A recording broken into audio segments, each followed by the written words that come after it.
Comment le Coran et la Sunna voient-ils l'amitié? Qu'est-ce qu'un bon ami pour Allah subhanahu wa ta'ala? Est-ce que nous sommes de bons amis? Est-ce que nous avons des amis qui nous rapprochent de notre Créateur? Aujourd'hui, on va explorer ces questions ensemble et j'espère que ça nous fera réfléchir sur nos relations amicales, tout comme ça m'a fait grandement réfléchir.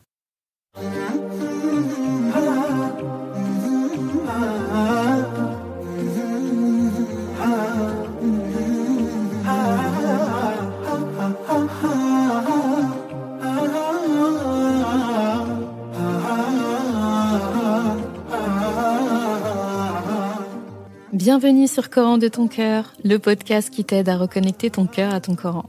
Je suis Zeynep et je suis passionnée par les deux médecines indispensables à toute vie sur Terre, celle de l'âme et celle du corps.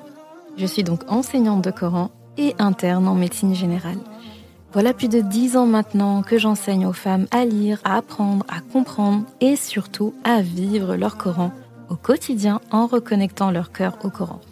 Car oui, j'ai la ferme conviction qu'un cœur connecté au Coran est capable de redistribuer à tous les organes du corps l'amour pour Allah, l'envie de lui plaire et d'agir dans le bien. C'est pourquoi à travers ce podcast, je compte redonner chaque semaine un nouveau souffle à divers pans de ta vie au regard de ton Coran. Prends ce temps pour toi et belle écoute. Assalamu alaikum wa rahmatullah. Très contente de te retrouver pour un nouvel épisode de vendredi de notre podcast Coran de ton cœur, notre rendez-vous de chaque semaine. Et aujourd'hui, j'ai choisi de parler de l'amitié. Ce sujet, il m'intéresse beaucoup parce que c'est intriguant déjà. L'amitié, c'est rassurant, ça peut être intriguant, ça peut être des fois éprouvant, ça peut être aussi parfois déchirant quand quelque chose ne se passe pas comme on voudrait ou que une amitié doit prendre fin. Voilà, je pense que tu l'as déjà vécu, hein. Tu as forcément un ou des amis, tu as forcément eu des différends avec tes amis et ça a dû t'arriver au moins une fois de devoir te défaire d'une amitié et tout ce qui s'ensuit. Et en fait, la question qu'on ne pense pas assez à se poser, c'est est-ce que j'ai de bons amis selon Allah subhanahu wa ta'ala, selon sa vision, et est-ce que moi-même, avant toute chose, c'est même la première question, est-ce que je suis une ou un bon ami? Alors sans plus tarder, je te laisse avec la ayah qui a motivé l'épisode du jour. Bismillahirrahmanirrahim. Al-akhillau yawma'idhin بعضهم لبعض عدو إلا المتقين. Les amis ce jour-là seront ennemis les uns des autres, excepté les pieux. Surat Az-Zukhruf, ayah 67. Alors j'en profite pour te dire que tu as sûrement remarqué que j'ai changé de récitateur pour la piste son des épisodes du vendredi. Jusqu'à présent, je partageais, depuis le début du podcast d'ailleurs, les récitations de notre cher Saad El-Ramidi, grand cher, machallah, j'aime énormément sa récitation. Et là, donc pour la rentrée, la reprise des épisodes, et voilà, on va dire cette nouvelle année qui commence avec les podcasts, eh bien, ah oui, parce qu'on commence la 3e année, je pense, de podcast de Coran de ton cœur, si je me trompe pas, oui, ça va être ça, on rentre dans la 3e année. Eh bien, je me suis dit que c'était bien de changer de récitateur. Et là, il s'agit de Cheikh Abdullah Basfar, hafidahullah, qu'Allah l'agrée, qu'Allah lui vienne en aide. Voilà, il vit des épreuves pas faciles depuis quelques années. Je te laisse faire des recherches dessus et tu comprendras. Et c'est vraiment mon récitateur préféré. Tu vas te dire pourquoi j'ai pas mis ça depuis le début. J'aime beaucoup aussi Cheikh Saad El-Ramidi. Et Cheikh Abdullah Basfar, c'est vraiment la récitation que j'aime écouter. Et je me suis rendu compte, je me suis dit, mais c'est mon récitateur préféré. Et j'ai jamais mis sa récitation dans le podcast. Donc voilà, cette année, ça va être... il va y avoir, pour pas mal d'épisodes, Cheikh Abdullah Basfar. Au-delà de sa récitation que j'apprécie énormément, son tajwid, c'est la personne aussi qui me qui suscite en fait mon admiration et mon respect. C'est quelqu'un que j'ai eu l'occasion de voir directement face à face, aussi bien pendant mes études de Coran que aussi à Paris. La toute première fois que je l'ai vu, c'était à la Courneuve. C'était un salon une rencontre annuelle au Bourget. Il y a des années maintenant, j'étais encore à l'école. Et pourquoi est-ce que j'ai un profond respect pour ce cheikh et que je l'oublierai jamais et que je lui fais des doigts tous les jours? Eh bien, c'est parce que c'est par son biais, grâce à Allah subhanahu wa ta'ala, bien sûr avant tout, c'est par son biais que j'ai porté le hijab. Voilà. C'est vraiment par son biais. Et ça, j'oublierai jamais. Voilà. Quand une personne a été à l'origine de ça, même si on a reçu une très bonne éducation, même si c'était le temps de le mettre, de toute façon on est pubère, c'est le moment de le mettre, eh bien, parfois il nous faut quelque chose en fait. On a beau parfois avoir nos parents qui nous disent, qui nous conseillent, hein, voilà, moi j'ai jamais été contrainte, hein, bien sûr. Eh bien, celui qui m'a convaincue, finalement silencieusement, sans m'avoir dit ça en face à face, on va dire, j'étais dans la même pièce que lui. Il a donné un discours. Il parlait pas du tout du hijab ce jour-là. Mais c'est le hijab qui résonnait. Je n'ai pas pu ne plus mettre le hijab à partir de ce jour-là.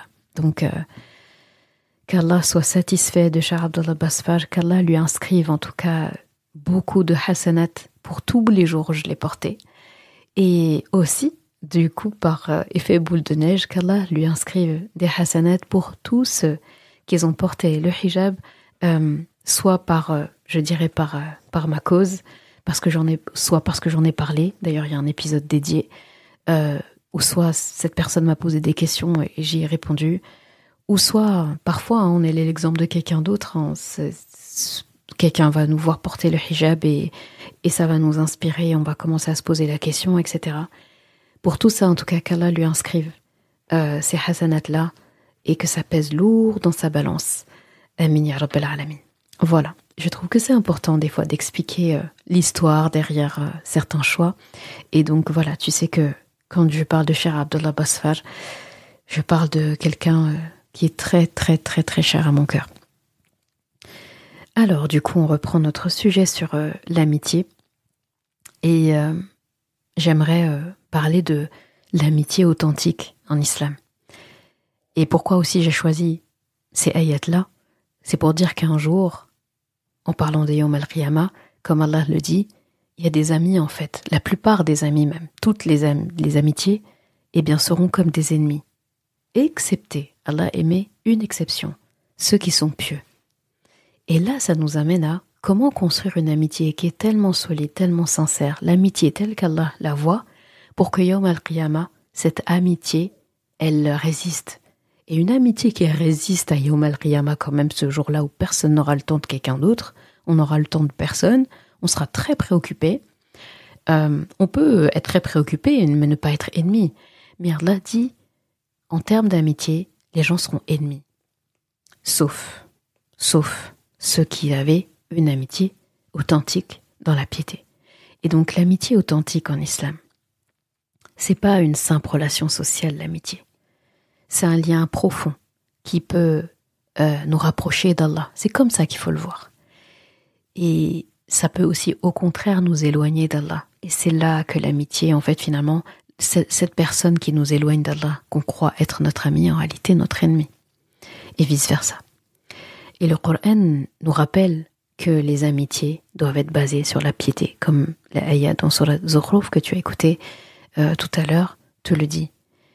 Car au jour du jugement, seules celles parmi les amitiés qui sont fondées sur la piété vont persister.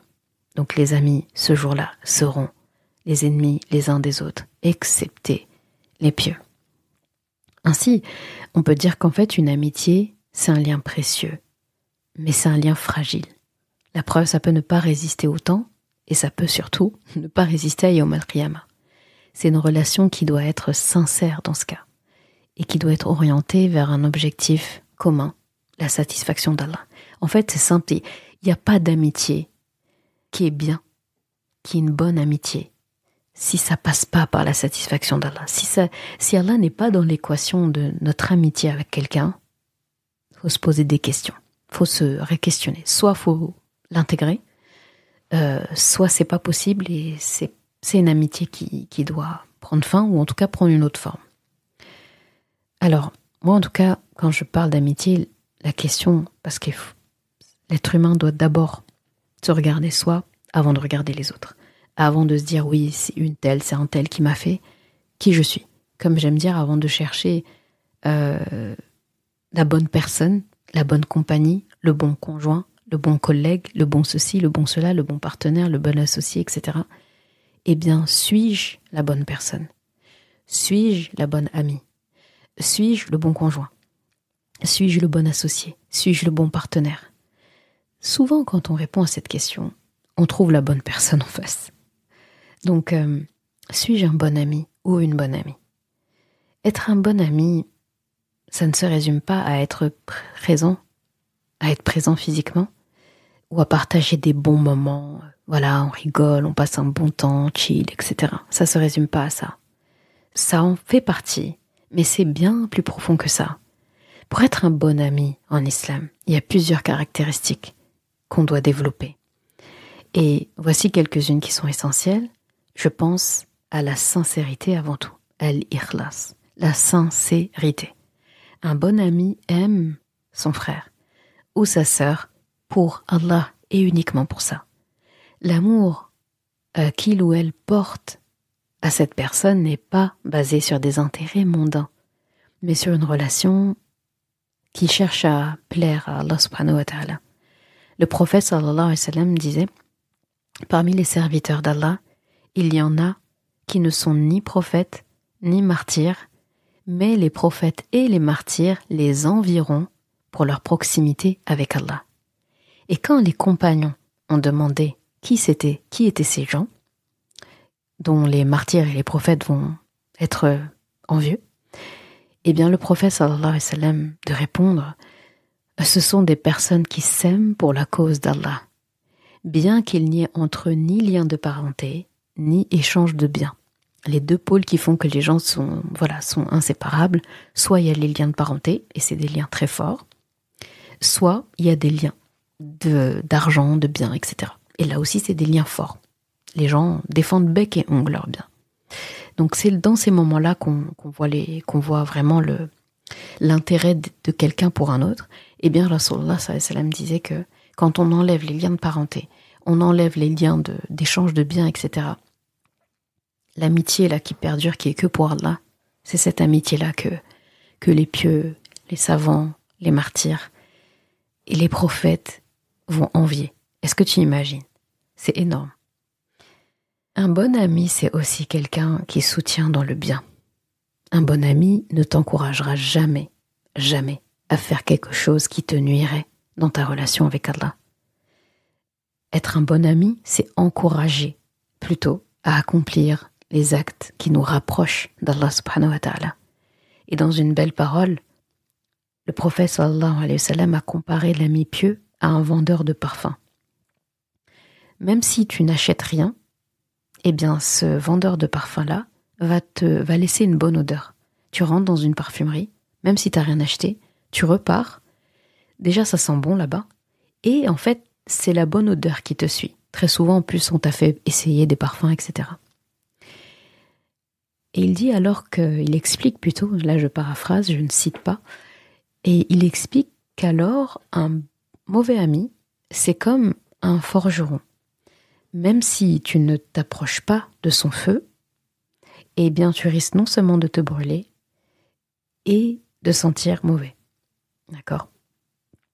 Pourquoi ? Parce que le forgeron, il brûle, il y a de la ferraille, il y a plein de trucs qui brûlent et tout, il y a des odeurs de brûler, de ceci, le matériel, et puis après faut faire fondre, il faut tremper dans l'eau pour refroidir, etc.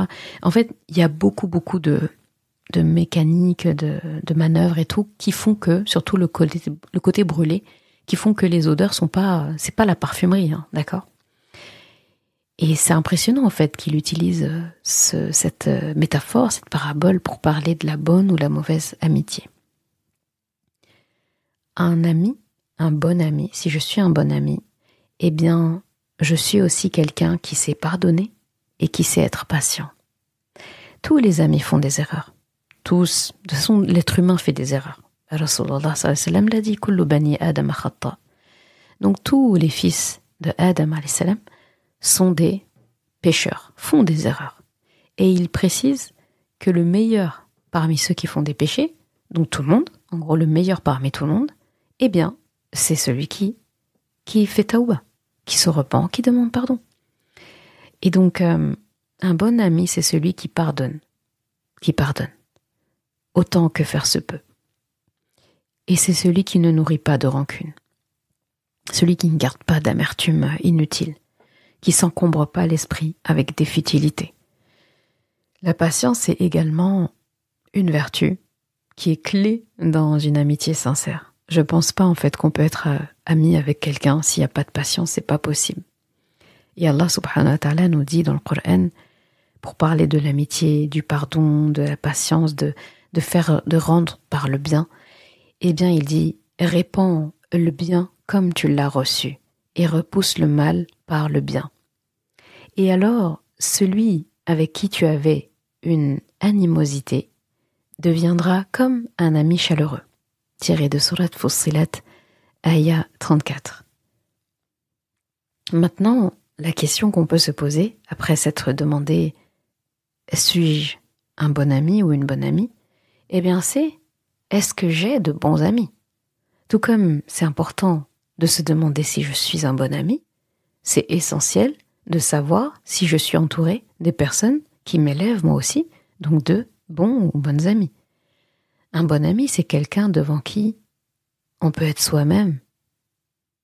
Le prophète sallallahu alayhi wa sallam a dit « Le meilleur d'entre vous est celui qui est meilleur envers son frère », rapporté par Tirmidhi. Un bon ami, c'est celui avec qui je n'ai pas besoin de porter de masque. D'accord ? Et donc être le meilleur ici avec son frère, il y a cette notion d'être soi-même aussi. Parce que je veux, je veux être le meilleur possible. Et est-ce que être le meilleur possible, c'est pas aussi d'abord être soi ? On a tendance à penser que être le meilleur possible, eh bien c'est être ce qu'on n'est pas, ou essayer d'être ce qu'on n'est pas, être plus que ce qu'on est. Mais parfois être le meilleur possible, dedans rentre le côté exceller, se perfectionner et tout, parce qu'il faut pas se dire je suis comme je suis, donc je suis meilleur comme ça. Non. J'accepte qui je suis. J'accepte ce que je suis. J'accepte d'être moi-même devant les gens. C'est que comme ça que je vais pouvoir m'améliorer. Parce que si j'accepte pas ce que je suis, comment je vais acquérir quelque chose de nouveau pour ajouter à ce que je suis ? Si tu n'acceptes pas déjà ce que tu as en rayon, ce que tu disposes, ce que tu as en magasin, comment est-ce que tu vas rajouter des nouvelles aptitudes ? C'est comme ça qu'on devient meilleur. Et donc un bon ami, pour reprendre, c'est quelqu'un avec qui je n'ai pas besoin de porter de masque. Je peux être vulnérable devant cette personne. Je peux exprimer mes craintes, mes doutes. Et je sais que cette personne me soutiendra et n'utilisera pas ce qu'elle sait de moi, surtout quand j'ai été vulnérable, contre moi, quand elle en aura l'occasion. Cette personne m'accepte comme je suis, avec mes qualités et avec mes défauts. D'ailleurs, moi, dans mes amitiés, on s'avoue ça mutuellement avec mes amis sincères, c'est au moment où on a compris, vu, appris les défauts de l'autre, que limite on l'a encore plus aimé. Pourquoi ? Parce que ça nous humanise. Nos défauts, on peut dire que personne n'aime parler des défauts, voire des défauts. Mais on n'est pas parfait. Ça aussi, c'est pas un piège, on nous a prévenus, on n'est pas parfait. Et aujourd'hui, quelqu'un de parfait, à part Rasulullah sallallahu alayhi wa sallam bien sûr, mais quelqu'un de parfait qui vivrait là dans le commun des mortels, est-ce que ce serait la personne la plus aimée, sincèrement ? Non. J'entends des fois des femmes qui disent la mère parfaite n'existe pas. Et si elle existe, faut pas qu'elle vienne me parler. J'aurais juste envie de la taper. Pour dire qu'en fait, notre constitution, notre façon de penser, la manière dont Allah nous a créés n'est pas adéquate. On n'a pas en fait le... Comment je pourrais expliquer ça ? C'est comme si on n'avait pas le décodeur pour comprendre qu'est-ce que c'est que vivre en tant que personne parfaite? Qu'est-ce que c'est que la perfection? On n'a pas tout ça. Donc en fait, vivre avec quelqu'un, parmi le commun des mortels, mais qui est parfait en tout point là aujourd'hui, et cette personne est censée être notre égale, vivre avec nous et tout, ce n'est pas un prophète, c'est pas un peu etc., c'est juste une personne qui est parfaite. Comment on va faire en fait? Cette personne, si on est quelqu'un de net et on a confiance en nous, on n'a pas ces problèmes-là de regard des autres, de comparaison, d'estime de soi et tout ça, eh bien au mieux, on va chercher à l'imiter, on va prendre exemple sur elle, etc. Mais au pire, qu'est-ce que ça donne? Ça va renforcer la comparaison, ça va renforcer moi je suis nulle, etc. et tout. Et donc, la personne, comme je disais, qui connaît nos qualités et qui connaît nos défauts et qui reste quand même avec nous, qui nous aime quand même, ça c'est un bon ami. Et c'est ce genre d'amitié qui nous permet de grandir. Parce que dans cette relation, il y a de la place pour l'authenticité. Il y a de la place pour être soi-même. Un bon ami, c'est quelqu'un aussi qui me dit la vérité. En islam, l'honnêteté, tu le sais, c'est une valeur fondamentale. Voilà, ça se discute même pas. Et un vrai ami ne te dira pas seulement ce que tu veux entendre. Il te dira même pas ce que tu veux entendre. Un bon ami va te dire ce que tu as besoin d'entendre, ce que ton âme a besoin, ce que ton bien-être spirituel, physique, mental a besoin. Et il y a un proverbe sénégalais qui dit que celui qui te dira d'aller te laver si tu sens mauvais, c'est lui ton véritable ami. D'accord ? Le prophète sallallahu alayhi wa sallam disait aussi que le croyant est le miroir du croyant. Un bon ami agit comme un miroir. Il te montre tes défauts pour que tu puisses t'améliorer. Il te conseille avec bienveillance, même si ça peut être difficile à entendre de ton côté. Ce n'est pas pour te blesser, en fait, quand un bon ami, un ami pieux, te dit ceci ou cela. Après, il y a la façon de faire, d'accord ? C'est pour ça que j'ai consacré un épisode à l'art du conseil et la bonne communication. Cette personne n'est pas là pour te blesser, elle ne parle pas pour te blesser, elle est là pour te guider vers le bien. Et l'amitié sincère, elle est fondée sur cette honnêteté bienveillante et ferme à la fois, quelque part. Un bon ami, c'est aussi quelqu'un qui veut que tu excelles et qui veut que tu réussisses. Un ami véritable ne ressent aucune jalousie face à tes réussites, en fait. Au contraire, cette personne, elle se réjouit de voir tes progrès, elle te soutient dans ton avancement. Et le prophète sallallahu alayhi wa sallam nous a enseigné cette générosité de cœur qui doit exister dans l'amitié. Il dit, aime pour ton frère ce que tu aimes pour toi-même. Il nous a expliqué ça. Il a dit que on n'est pas croyant, en fait, tant qu'on n'aimera pas pour son frère ce qu'on aime pour nous-mêmes. Il a parlé quand même de notre iman. Il a associé l'iman à cette amitié-là, en fait. Lui, il a parlé de frère, c'est-à-dire qu'on doit être comme ça avec toute personne de notre communauté. Alors, que dire avec l'ami ? Et un bon ami, il t'encourage à exceller, comme je disais, dans tout, notamment dans ta relation avec Allah subhanahu wa ta'ala. Dans ta vie personnelle aussi, ta vie professionnelle, c'est une personne qui veut que tu réussisses dans ce monde et dans l'au-delà. C'est pour ça que cette amitié elle perdure et c'est une amitié que Rasulullah sallallahu alayhi wa sallam va envier. Et ce soutien sincère, sans envie, sans jalousie, eh bien c'est une des plus grandes marques d'une amitié vraie. Quand tu vois ça entre des gens qui sont amis, tu sais que ça, c'est vraiment une amitié sincère, sûre, quoi. Un bon ami, c'est quelqu'un qui est présent dans les moments de difficulté. Parce qu'il y a des amis qui sont là, est-ce qu'on peut appeler ça des amis, qui sont là que dans les moments de joie, quand tout va bien, pour faire les boutiques, passer du bon temps. Mais dans les moments de difficulté, ces personnes ne sont pas là. Ce ne sont pas des amis. Voilà. L'amitié, ça ne se mesure pas seulement pendant les moments de joie. C'est surtout même pendant les temps d'épreuve. Un véritable ami, c'est pas un abonné absent.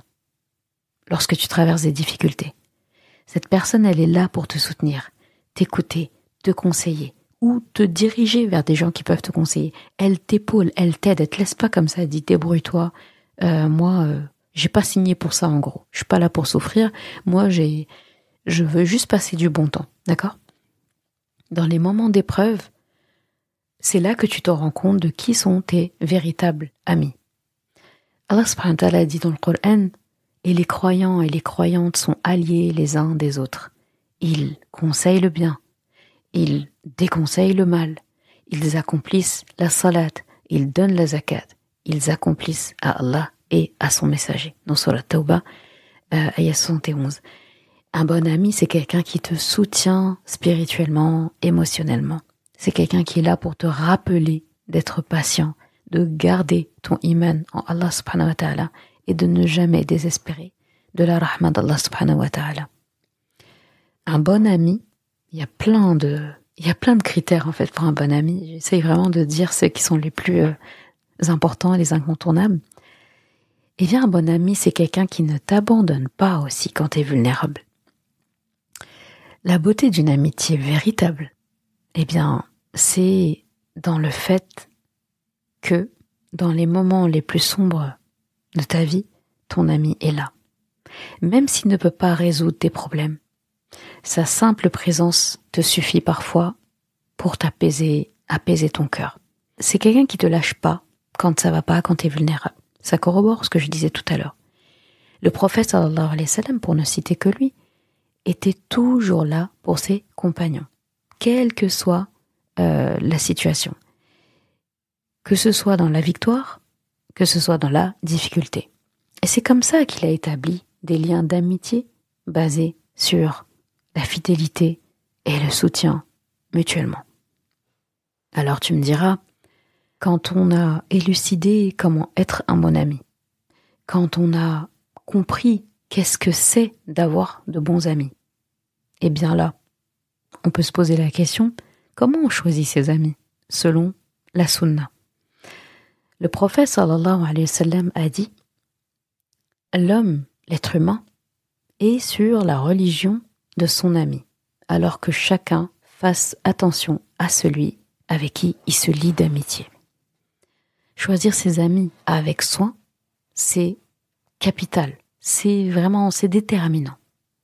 Parce que nos compagnons de vie, nos amis, eh bien, ils influencent notre comportement et notre foi, et en plus de manière durable. Vraiment veille à rechercher des amis qui sont pieux, qui te rappellent Allah subhanahu wa ta'ala. J'insiste, je l'ai dit plusieurs fois ça, mais c'est très important.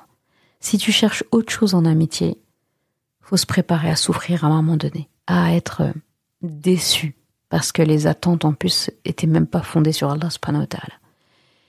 Eh bien, il faut chercher ces amis qui nous rappellent Allah subhanahu wa ta'ala, qui nous encouragent à faire le bien. Et c'est des gens qui sont là. Il faut chercher des gens qui, eux, sont là. Dans les moments de bonheur et dans les moments de tristesse, de détresse, quand ça va moins bien. Un bon ami, c'est un trésor rare. C'est une denrée rare. Donc c'est important de savoir s'entourer des personnes qui ont des objectifs en fait communs à nous en termes de piété. Et l'objectif commun numéro 1, c'est rencontrer Allah avec un qalb salim, avec un cœur pur, apaisé. Alors, choisir ses amis en fonction des enseignements du prophète sallallahu alayhi wa sallam, c'est choisir des personnes qui te rappellent Allah, comme je disais, et donc quelques étapes pour choisir de bons amis. Rechercher donc des amis pieux, éviter les amitiés qui sont, aujourd'hui on dit, toxiques, d'accord? Si tu te rends compte que certaines personnes dans ta vie t'éloignent d'Allah, voilà, c'est aussi simple que ça, il est peut-être temps de réévaluer ces amitiés. Ça signifie pas que tu dois couper les ponts brutalement et tout avec tout le monde, hein, avec tous ces gens avec qui j'ai un petit doute, mais tu devrais prioriser des relations qui t'apportent de la baraka dans ta vie et pas l'inverse. D'autres façons aussi de chercher une bonne amitié sincère selon la sunna, c'est de se rappeler que l'amitié pour Allah, eh bien, elle est éternelle. Regarde, elle perdure au-delà de Yawm al-Qiyamah.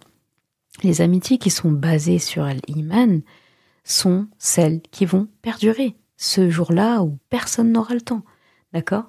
Et le prophète sallallahu alayhi wa sallam a dit que une des catégories de personnes qui seront à l'ombre, donc ombragées par Allah subhanahu wa ta'ala, là où tout le monde va baigner dans sa sueur, eh bien parmi eux, parmi ces catégories de gens, il y a ceux qui se sont aimés en Allah, tout simplement. Donc ça, c'est quand même pas rien. Alors en conclusion, en tout cas de toutes ces questions-là, est-ce que je suis un bon ami? Est-ce que j'ai de bons amis? Comment trouver de bons amis? Eh bien, c'est de se dire qu'un véritable ami, c'est un cadeau d'Allah. On le dit pas assez, mais c'est un cadeau. L'amitié sincère est l'une des plus grandes sources de baraka qu'Allah peut accorder. Un bon ami va t'aider à cheminer vers Allah subhanahu wa ta'ala. Il va te conseiller, toujours dans la bienveillance. Cette personne va être présente. Cette personne va être présente même quand tout semble s'effondrer autour de toi. Et dans ce monde éphémère là, où tout va sans à l'heure, on n'a même pas le temps de se retirer un petit peu pour réfléchir avec sa propre tête, eh bien un ami pieux, un ami sincère, eh bien c'est celui qui va t'aider dans cette vie éphémère à préparer l'au-delà. Il y a des gens en fait, parmi nos amis, on les voit, on pense à l'akhira, on les voit, on pense au paradis, on les voit et on pense aux choses, on pense à des choses sérieuses, d'accord ? Très très important. Voilà, les amitiés, c'est pas facile. Je pense qu'on a tous eu des galères. On a tous eu des déceptions. On a tous entendu des choses qui nous plaisaient pas. Et nous aussi, hein. Nous aussi, on a peut-être fauté, on n'a peut-être pas été le bon ami au bon moment comme il fallait. Et qu'Allah nous pardonne pour ça. Mais qu'Allah fasse en tout cas, qu'Allah nous aide à faire le tri même dans nos amitiés, dans ce qu'on pense être des amis. Parce que pour l'avoir vu, vécu et avoir compris l'expérience, quand Allah subhanahu wa ta'ala éloigne des gens de notre vie, des amis, ceux en tout cas qu'on prenait comme amis dans notre vie, c'est un grand bienfait. Il fait en fait un nettoyage qu'on n'aurait peut-être pas fait de nous-mêmes et qui nous aurait fatigués. C'est dur, hein, mais il faut une séparation avec quelqu'un après un moment court ou long. C'est pas la fin du monde. Ça a l'air cru de dire ça comme ça, mais ce n'est pas la fin du monde. Et aussi un proverbe, je sais pas par contre c'est un proverbe de quel pays, de quelle culture, mais qui disait que la venue ou le départ de quelqu'un dans notre vie a toujours un bien, d'accord ? En fait, une visite dans ta vie a toujours un bon côté. Si c'est pas à l'arrivée dans ta vie, c'est au départ de ta vie. Et le jour où j'avais entendu ce dicton la première fois, ça m'avait tellement... En fait, ça tranquillise, ça apaise. C'est vrai, il y a des gens qui vont t'apporter du bien dans ta vie en y entrant, parce qu'ils y sont entrés. Il y a des personnes, ils entrent dans ta vie, tu vois pas du tout où il est le bien, mais quand ils en sortent, tu comprends où était le bien. Et il y a des personnes, tu pensais que leur venue était un bien dans ta vie, et c'était peut-être le cas, mais leur départ est aussi un bien quand Allah le décrète. Donc, c'est facile encore une fois de dire ça, mais aucun être humain sur Terre, en fait, là pour le coup, voilà, aucun être humain sur Terre ne mérite, ne vaut la peine, n'est assez grand en fait, pour que tu vives malheureux, misérable, etc. Surtout si c'est une question de votre amitié et votre relation. Ça veut pas dire que ça fait pas mal, ça fait mal. Il y a des amitiés qui terminent, ça fait mal. Je l'ai vécu, tu l'as peut-être sûrement vécu aussi. Et le monde ne s'arrête pas. La terre n'arrête pas de tourner. Les oiseaux continueront de faire du tasbih, de chanter, de voler dans le ciel. Ta famille restera ta famille, tes enfants resteront tes enfants. Tu t'appelleras pareil, tu mangeras, tu boiras, tu dormiras. Le soleil se couchera et se lèvera toujours au même endroit. Et hamdoulilah. Et il faut pas penser en fait que c'est acquis, qu'une personne rentre dans ta vie, elle a pas intérêt d'en sortir. Non. C'est pas, on signe nulle part, hein, c'est pas un pacte de sang là comme ça quand on est amis, d'accord ? Il y a une fidélité à avoir par contre. Mais là, si tu as entendu tout ce que j'ai dit par rapport au fait d'être un bon ami ou avoir de bons amis, on a compris en fait sur quoi ça doit être basé. Mais quand c'est pas basé sur ça, et qu'en plus Allah subhanahu wa ta'ala a de grands projets pour nous, un grand dessein pour nous, et pour ça, il faut qu'on soit focus, pour ça, il faut qu'on se défasse d'amitié, qu'on pensait être des amitiés, mais c'est des boulets, faut faire confiance à Allah. Il faut le laisser en fait faire. Parce qu'il sait ce qu'il fait. Voilà. Parfois, il faut faire du tri, faut devenir minimaliste. C'est pas pour te dire qu'il faut pas avoir beaucoup d'amis, mais il faut avoir des amis de qualité. Et 50 amis si tu veux. Mais il faut t'assurer que ce soit de qualité, c'est pas toujours facile. Et voilà, une branche d'amis sur qui compter, et qui peut compter sur toi aussi, et surtout qui est basée sur l'amour d'Allah subhanahu wa ta'ala et vraiment juste la satisfaction d'Allah. Et tu verras que tu avanceras loin. Qu'Allah subhanahu wa ta'ala nous accorde que des amitiés sincères et nous libère de toute amitié qui n'est pas sincère, de toute amitié qui pourrait nous nuire, être délétère pour nous, dans cette vie ci-bas, dans l'au-delà, dans notre religion, dans notre éducation des enfants, dans notre avancement. Et qu'Allah mette dans nos vies des amitiés sincères, à l'image du prophète sallallahu alayhi wa sallam avec Abu Bakr as-Siddiq. Amin ya Rabbal Alamin. Merci d'avoir écouté cet épisode. Et comme toujours, si ce podcast t'a apporté du bien, alors une chose à faire, t'abonner pour ne rien rater. Et si il te semble pouvoir être utile à d'autres personnes, sens-toi libre de le partager et même de laisser un commentaire et la note de ton choix sur ta plateforme d'écoute préférée. Ce sera une belle manière de me faire savoir que ce podcast doit continuer et être écouté par le plus grand nombre. Je confie à Allah subhanahu wa ta'ala le soin de préserver ta foi, ton honneur et ton cœur. Je te laisse à présent passer un bon moment avec ton Coran et je te dis à vendredi prochain pour un nouvel épisode. Assalamu alaikum wa rahmatullah.